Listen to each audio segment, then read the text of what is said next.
Hey guys, what is up? Welcome back to Damian Reacts. I'm back with a Mr. Nightmare video for you guys tonight. It's currently after 3 in the morning, so don't mind me. I'm exhausted. I'm not really awake right now. Starting. So getting that going. Okay. So, 4 creepy true gas station horror stories by Mr. Nightmare. So, I haven't seen this video yet. I just gave this video a like right now. I know I'm gonna like it already, so this will be this is good.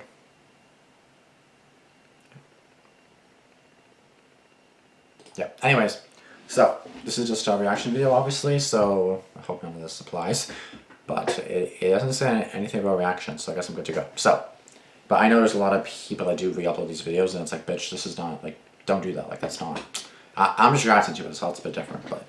So yeah, 4 creepy true gas station horror stories. Obviously, we get gas like once a week roughly, so it's like you're bound to get some creepy stories eventually. Like you gotta do it, you know. So let's see what happens, guys. Let's go.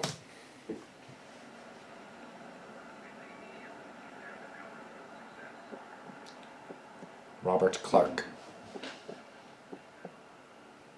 Years ago, I did the night shift at a gas station because I was strapped for cash and needed a second job.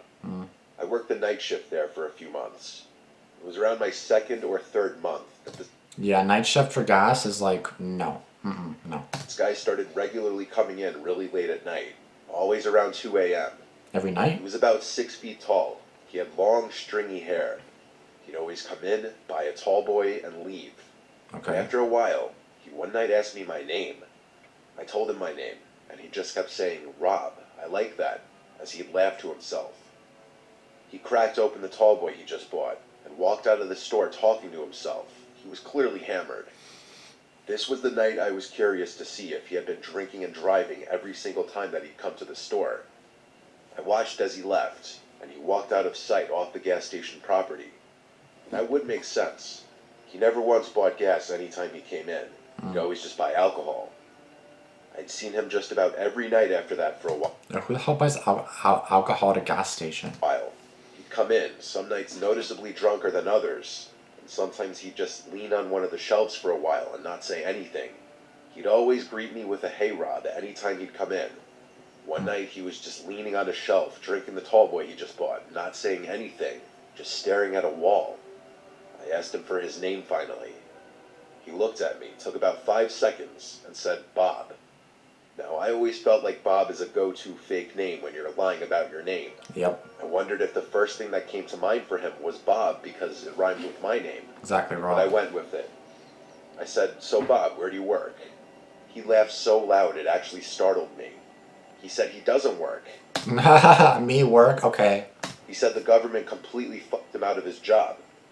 I got the vibe he was wasted again. He looked at me with an angry-looking face, but interestingly said, "I like you, Rob. You seem like you know what you're doing." I didn't know what that meant, but he walked out of the store right after that. Like me, like how? I didn't see him again for a while. I'd Good. say over a week passed, which for a regular like him was a while. Bob always gave me this off, mildly creepy vibe. I figured he was usually drunk, but something was obviously wrong in his personal life. Well, one very stormy night, with less customers than usual, Of course. because of the storm, Of course. I heard the ding of the front door as someone entered, and I swear, before looking, I imagined it to be Bob, and when I looked, I was shocked to see it was actually him, but it was a much scarier version of Bob. He was completely soaked. He wasn't wearing a rain jacket or using an umbrella. He was just in a dark shirt and jeans. His long hair was drenched, and he was just standing by the door, looking straight ahead at the wall. He looked like he was angry, and yet his mind was elsewhere, like his thoughts were running. The way he was standing there blankly, staring at nothing, completely soaked, it was freaking me out. I said, "Bob, are you okay?" He didn't turn his head or move. He stood still and said, "I did something really bad." I asked, "What did you do?" He then looked at me, said, "I need somewhere to hide," then walked past me at the register towards the little restroom hallway. He disappeared behind the wall, and I heard one of the doors open and close. I was genuinely getting uncomfortable with Bob now. I didn't enjoy his presence whenever he was in the store, and tonight something was extra off about him. He seemed like a zombie, and that "I did something really bad" comment was incredibly creepy. Some time passed, and Bob never came out from the bathroom. I assumed he was wasted again, probably passed out or puking. Either way, I didn't want to intervene. And then, the next thing I remember, the lights to the place cut out. Oh my God. The store was God. completely dark. I was standing in a pitch-dark gas station during a major storm. I'd be With an terrified. unhinged drunk man. I used the flashlight from behind the counter to make my way towards the back of the store by the inventory storage and the panel board. The door to the back was in the same little hallway as the restrooms. As I walked by the two restroom doors, both of them were ajar, and Bob wasn't in either of them. No surprise. I went through the door to the back. I was planning on going straight to the panel board, but I stopped when I heard a slight dripping in the room somewhere, and the squeaking of wet shoes. My heart sank into my stomach. I said "Bob" in a very weak and scared voice. I heard squeaks right to my left. When I pointed my flashlight in that corner, there was Bob, with his eyes open wide, and he lunged at me and started screaming, "I'm gonna fucking kill you." I pushed him off of me as he was clawing at my back. Oh my God. I ran back through the door to the front of the store. He didn't follow me. I grabbed my rain jacket and ran straight to my car. I sat in my car as I dialed 911 and spoke to an operator. I stayed on the line with her, and it didn't take long for a couple police officers to arrive and go inside with me. Bob was still hiding in the back room, huddled in a corner, apparently like some rabid creature. His pupils were huge. I only noticed it then. He was on something. They took him to the station after I told them that he lunged at me, threatened to kill me, and stated that he did something really bad earlier. I found out over a month later that this Bob guy's real name was Martin. He had brutally beaten his ex-wife to death. It might have happened on that same night that he came into the gas station. Long story short, I never wanted to work another night shift at any job ever again after this night. Makes sense. That's fucking terrifying. Mateo. I've done a lot of night driving in my life. Not for work or anything. My old friend group and I would always just stay out till crazy hours when we were in our late teens and early 20s. Partying. I guess you could say we were the losers. We thought staying out till 5 a.m. every weekend hanging at parks or in parking lots was cool. Looking back, it was a stupid waste of time. But basically for that reason, I've done my fair share of driving at off hours in the night. And usually that's when the drunkos and crazy people are on the roads. Yep. It was a weekend night. It had to be approaching 4 in the morning. I wanted to go home. I drove one of my friends home from the park we were hanging out at. And before driving myself home, I had to stop for gas. I used to like getting gas at night because there would be no other cars in the way. Right. I pulled into one of my usual gas stations not far from my parents' house. As I was walking to the building to pay, there was a short guy wearing a hood walking past me. He stopped in his tracks and stared me down as I walked past. I said, "What?" as I kept walking. Damn. He said nothing, so I kept walking. He stopped in his tracks and stared me down as I walked past. I said, "What?" as I kept walking. He said nothing, so Yeah. There's a lot of people that just stare you down for like no reason. It's like, "Can I help you, bitch? What do you want?" Take a picture. It'll last longer. Which is facts. That is facts. Like, that's a really old saying, but it's facts. It's like, "Hey, you want to stare at me so much? Take a fucking picture, bitch." Like, I kept walking. Typical crackhead. I went inside the building to pay the attendant for my gas. I also bought a lottery ticket while I was there. I came back outside and started to fill up. I looked around, and as expected, it was a ghost town at this hour. Once done, I got back in the car and started driving home. okay. Halfway home, I heard something behind me, in the car. I looked in the rear Oh my mirror, God. and there was someone in the rear seat looking back at me. Fuck. I let out a scream so loud I probably almost collapsed my lungs. I slammed on the brakes and screamed, "Get out." It was the dude from the gas station. Like, what the fuck? I opened my doors and started screaming help, knowing at least a couple people would come out from their houses. Sure enough, a couple houses' porch lights turned on, and I saw some doors opening. The guy got out of my car and said, "I could have slit your throat."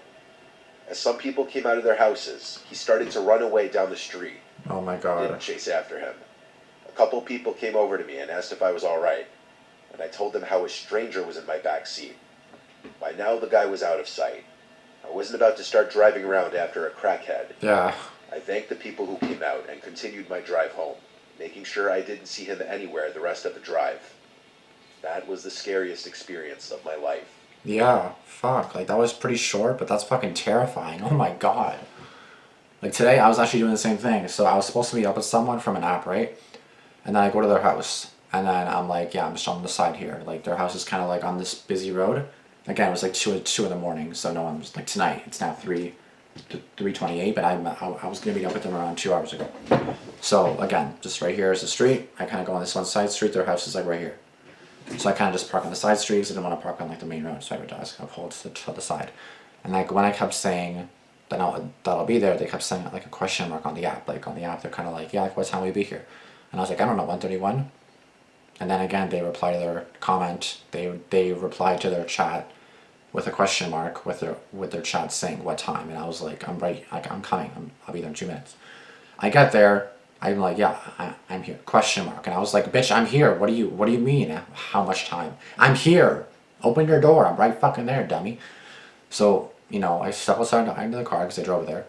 I get outside the car is off. You know, I just kind of like, cause it's like 1:32 a.m. It's a ghost town, right? One or two cars going by on the busy road, you know. It's not busy. There's a school right here, but that's like one of the busy-ish roads. Like not crazy busy like a main street would be. Like a main street would be, you know what I mean? But yeah, like it wasn't like a main road, but just a side road, but it was also kind of like a busy road that could be busy in the daytime. Anyways, so then I kind of like approached their house a little bit, and then it was number 37. So I'm like, okay. I look, the door, they have like a storm door, I believe it's called, like a little storm door, right? So you just open it, and then there's the main door. The main door is open, the storm door is just kind of closed, and then I'm kind of like, the porch light is on, it's totally dark inside the house, and then basically the main door is open, and then just the side door is like shut, or the storm door is shut, and I'm kind of like, I'm not going up there, like I kind of try to stay away, because I was like, what if someone comes out with a gun or something, so I'm like, hell no. And then I'm like, yeah, come outside, like I'm literally right here, and then I'm like, and then they weren't answering, and I was like, hey, fuck you, I'm leaving, you're fucking creepy, fuck you, I'm leaving. And then they're like, yeah, fuck your mom, and I was like, what? What? Like, fuck you, bitch. Like, fake ass motherfucker. Like that wasn't even the guy I was probably trying to meet. Like, fuck you. I hate when people clickbait like that. Like, that was probably set up. Probably wasn't even the real guy. Probably some kind of killer or something. I was like, yeah, I'm not going in there. This could be a freaking Mr. Eimer video. And I was thinking the same shit. I was like, I'm not going in there, you crazy bitch. Like, I'm not doing that. And yeah, they kept calling me names in the chat, and I was like, yeah, fuck you. Like, this probably isn't even your address, because when I put the address in and then I uploaded, like I went back on the app to like refresh, it still said a kilometer away. So I was like, yep, they're not here. They sent me to a random fucking address, so fuck you. They probably sent me to like a random address. Maybe it's like a tag team, like maybe it's some kind of pervert that they know, who knows. But I was like, fuck you, like clickbait bitch. I was pissed. Ed House. This event happened in the mid-60s in the Atlanta area. At that time, I was about 8 or 9 years old. My father taught school in a suburb of Atlanta that was some distance from where our home was located. Okay. I went to the same school where Ohio he taught, and so I rode East. with him every day. However, we had to get up very early each morning and head out before the sun was up. We always stopped several mornings each week to top off on gas at a small, independent station. We were often the first car there shortly after the station opened. That is really old. Everything was full service. There was a booth with an attendant who would come out and fill The fuck? your tank, wash your windows, etc. Interesting. He'd always be carrying a wad of bills in his pocket and a device on his belt from which he counted out after the station opened. In those days, everything was full service. There was a booth with an attendant who would come out and fill your tank, wash your windows, etc. He would always be carrying a wad of bills in his pocket and a device on his belt from which he counted out coins. Behind the pumps were tiny bathrooms.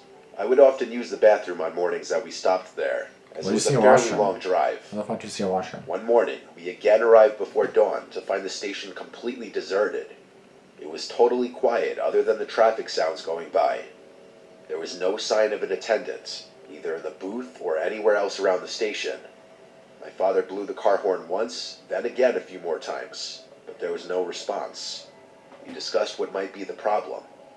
My father Closed? first suggested that perhaps the attendant might be in the bathroom, but when he still did not appear, my father said that maybe the attendant had experienced car trouble and had not been able to make it to work on time. We continued to wait for several minutes. No other cars pulled in. I told my father I needed to use the bathroom and put my hand on the car door handle to get out, but he told me that we could not wait any longer and I could use the bathroom at the next station we came to. So we left, still wondering what happened. A day or two later, my father was reading the local newspaper when I heard a loud exclamation from him. He excitedly told my mother and I about a small article which stated that the body of a gas station attendant had been discovered with multiple stabs stuffed into the men's bathroom of the station. It was the station we always went to. The article said the motive appeared to be robbery, as all cash and coins were missing. Early in the morning, the total amount of money was probably not a lot. The article gave no hint as to what amount was taken, but either way that didn't stop the killer. I've often wondered how I would have been affected at that young age if I had insisted on going to the bathroom at that station and had opened the door to discover the body of the murdered attendant. Fuck, that's crazy. Oh my god. Never went to that gas station again. Yeah, I can imagine. Fuck, man, that's fucking goosebumps. Just goosebumps, guys. Julia M. Jolly. This took place when I was 25. I was driving from North to South Texas, and due to my work schedule, I could only do this late at night. I was on Route 281 for much of the drive, and at these late hours, it was an easy, straight drive. I just had to keep myself awake. I was already kind of shot from work, and then getting on the road right after was brutal. I had to keep making stops for coffee at random gas stations just to keep myself going. I think it was my third time starting to feel a little sleepy, and on top of that, I needed to fill up my tank as well. I pulled into the first gas station I could find on the desolate side roads. I can't remember what kind of gas station it was, maybe a Sunoco or Shell. There was one other car in the parking lot. I parked next to one of the pumps and went inside. There were two people in the shop, the cashier, and then I noticed another guy pacing down the aisles. I went to the coffee maker and poured myself. That's a sus. A 24-hour service, like the sign, like, okay, what is it, bitch? Like, I see it's a gas station, but it's like, you're not gonna put gas station or Shell or anything, just cafe and no gas. Okay. A cup. The guy who was pacing around came up to me and said, "Careful, it's hot." And then he laughed. It was a piss-poor, creepy, unnecessary attempt at starting a conversation that I didn't bite at. I was not in the mood. I didn't reply, and I took the coffee to the cashier where I paid for it as well as for the gas. The guy came up behind me while I was paying and said, "I really like that top." I said thank you, just loud enough for him to Yeah, because it said Julia, okay. hear. He followed it up with, "Where are you heading off to so late at night?" I was so annoyed by this point, I firmly asked him to leave me alone. Damn. The cashier was some 40-something-year-old Hispanic man. I wasn't sure how much English he understood, or if he was even reading the situation that was happening in front of him. But he was also a smaller, shorter man, and it was doubtful he was going to step in at all. The man behind me said calm down after I asked him to leave me alone. I left the shop without saying another word and went to my car. I heard the door open again a few seconds after I left the shop. Leave. I was next to my car now, preparing to fill up the tank. As gas started pumping into my car, I heard his footsteps on the concrete over on the other side of the pumps, and they stopped. When the footsteps stopped, I glanced over, and I noticed him, creepily standing on the other side of the pump I was using. He was quite literally just standing there watching me. He wasn't filling up gas. There wasn't even a car there. I started considering grabbing my pepper spray from my center console. Do it. The guy said, "Are you alone?" When he asked that, the gravity of the situation escalated greatly. I replied, "No, my boyfriend is in the car." I opened the door and quickly grabbed the pepper spray from the center console. Good. I grabbed it and held it at my side, pretending to still be focused on pumping the gas. The man was inching his way around the gas pump, like he was coming around to my side. He said, "I don't see anyone in the car." I pulled out the pepper spray and aimed it up at the man, and he laughed and backed away. He said he was just trying to make conversation. He was walking backwards with his focus locked onto me still. I was just about done pumping gas. Then I felt and heard a clank. The gas stopped pumping. Oh. My tank was full. I had like $6 worth of change. I had to go back inside to get it. The man was in between the shop and I. I had to make a choice. I made the decision to get my change. I had my arm up in the air still, pointing the pepper spray can at him. He continued to back away, chuckling. So, what do you mean you have to go back to get the change? Like, that's not how it works. Like, you pay with credit, and it's not a final receipt. Like, yes, it gets charged this much, but you would literally just, if it's cash, I get it, but like you don't, because again, it's prepaid, I understand that, but it's like you would just pay with credit. Like, it's better to pay with credit, because then the money just goes back to your account. But then if it's cash, then I guess you gotta go back to get it. So it's like you fucked up big time. So again, hold this up, be like, back the fuck up, lock the car so they can't get in the car, because he's probably gonna get in the car. We all know how these stories go. I typically don't lock the car because like the gas is like I go to the very first one, like right here, like right by the door, so I don't even need to lock it because I'm right there. I probably should lock it just in case, but I don't. When it was safe, I turned my back to him and entered the shop and asked the cashier for change. I told the cashier that man was making me really uncomfortable, but it seemed like he didn't really understand what I was saying. Great. Once I got my change, I looked out the glass door into the parking lot before leaving. I didn't see that man out there. He's in your I car. was scared to go out there. Like, what if you were hiding somewhere? In your car. I stepped outside in front of the shop. I didn't leave that little sidewalk. I just stayed there, looking around. That man was gone, out of sight, which meant he was absolutely hiding. Eventually a pickup truck pulled into the parking lot and pulled next to one of the pumps. A large man with a beard stepped out, and I went over to him asking him for help. I asked him to check if there was a man hiding behind my car. He was confused, but he did it for me. He got to the other side of my car, and he yelled, "What are you doing?" And there went that creepy man, hurrying away from behind my car. He started to run away into the darkness surrounding the gas station. I think that meant so much, and he said in his thick southern accent to be careful out there. Yeah. I left that parking lot in a hurry, and I continued the rest of my drive. That creepy man was 100% waiting to pounce as soon as I unlocked my car doors. And that's really disturbing to me.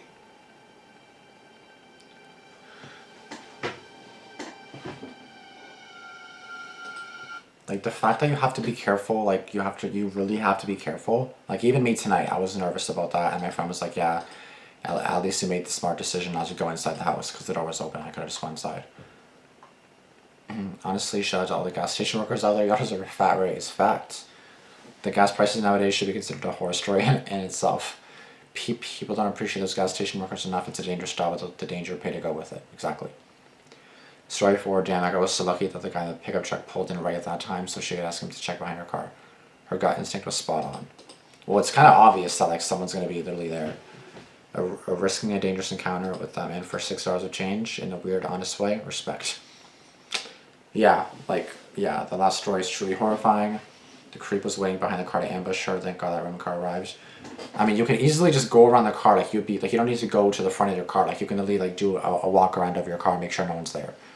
Then you see the bitch there and you're like, okay, well, I'm not going inside and police, like, you know what I mean? Like, bruh. This is making me scared to get gas now. Typically, I go in the daytime though, so you wouldn't have these kind of issues, because again, typically these should be called 4 true creepy night gas horror stories, or gas night horror stories, or something like that. Gas stories at night or something it should be called, because again, these are all at nighttime. So, at nighttime is the best time to get gas, but that's also when you have to prepay, which sucks. It's better to just fill it up and pay, and then just get the fuck out of there. Like, you know what I mean? Like, people are sus, man. Like, it's just scary. Please be careful out there. Please be aware of what you're doing, and please just be careful, because like people are fucking sus. I'll see you guys in the next video. Thank you guys so much for tuning into Damian Reacts. Please subscribe to myself and Mr. Nightmare. And I'll see you guys in the next one. Thanks for watching. Deuces. Peace.